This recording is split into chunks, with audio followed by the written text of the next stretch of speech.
దేవుని మహిమాత్మ అనేక మంది పంచడానికి వెళ్తున్నాం.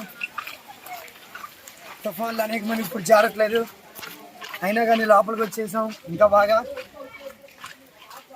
ఒక చిన్న రివర్ దాటేసి వచ్చాము. ఇప్పుడు రాజమండ్రి మొత్తం మునిగిపోయినాయండి.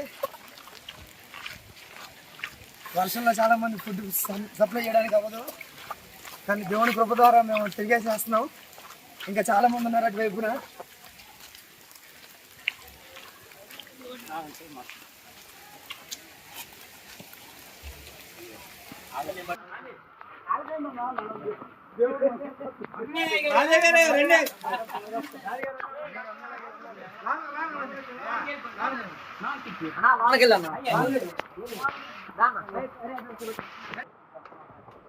ఇది పక్క